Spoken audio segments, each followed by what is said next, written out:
ومعانا لسه هنشوف كتير مع عم حيدر. اكيد شفتوا المعجزه اللي هو عملها. ومعلومه صغيره، اندرتيكر اللي هو الحنوتي اللي بتاع اوروبا اتدفن في تابوت، ما قدرش يقعد 3 دقايق والتابوت مقفول عليه.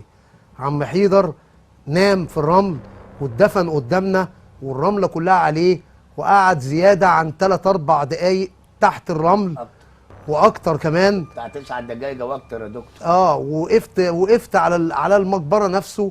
وانا قلت له مقوله: ده الحي الميت والميت الحي.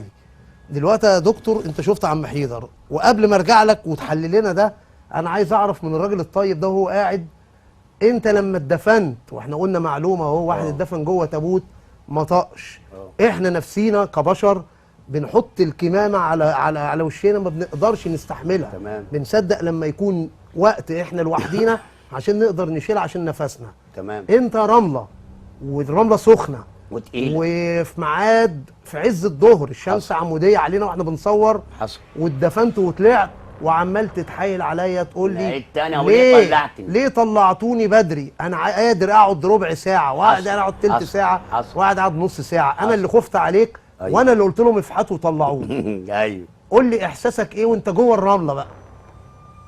والله بالنسبه انا عشان عملتها اول مره دي، سبحان الله يا دكتور، انا كان ممكن نقعد تاني وتالت وكله، وكاني قاعد في اوضه ضلمه، بس لا سامع ولا شايف ولا حتى سامعك انت وفوق ولا اي حاجه، وفي امكانياتي اقعد تاني وتالت ورابع. وانا قلت لك ليه طلعت؟ بس الرمله كانت سخنه يا حاج حيدر، انا ما قدرتش امسك الرمله. الرمله سخنه جدا كمان. كانت سخنه، ودي حقيقي. يعني في عوامل، حتى عوامل ما تساعدش حد. يعني انا تخيلت قلت هيدفن نفسه. والله يا دكتور قلت له ده هيدفن نفسه، طب هيحط كمامه؟ هل هيحط حاجه نفس؟ هل هيلبس كيس؟ ولا الهوا هو كل اللي عمله وهو قاعد بالجلابيه زي ما احنا شفنا كلنا، وراح رامي الجلابيه وراح نايم وقال بسم الله الرحمن الرحيم، ما قالش غيرها. حتى انا لما طلعته قلت له يا اخي الرمله حبيتك، مش الناس كمان، الرمله حبيتك. حتى زمايلنا وحبايبنا من العرب، جمعه وياسر، كانوا ساعدونا، وهم اللي دخلونا في الرمله وهم اللي وقفوا. هم نفسيهم بقول لهم يا جماعه، انا وانا قاعد جنبيهم بقول لهم يا جماعه هل ده فعلا عملوا قبل كده؟ قال لك لا والله، ده قال لنا يلا يا جماعه حضروا العده واحنا جايين. فده ايه يا دكتور تحلله بايه؟ بص يا فندم، زي ما قلت لحضرتك، الطاقه الجسمانيه والطاقه النفسيه. تعال نمسك يعني الطاقه النفسيه، قلت الفرح والغضب والكلام ده. في حاجه، في قصه كده حصلت حقيقيه في امريكا في عيد الهالوين. فوقتها كان في شباب بتلعب، فبيخبط على البيوت ويطلعوا ايه يجروا.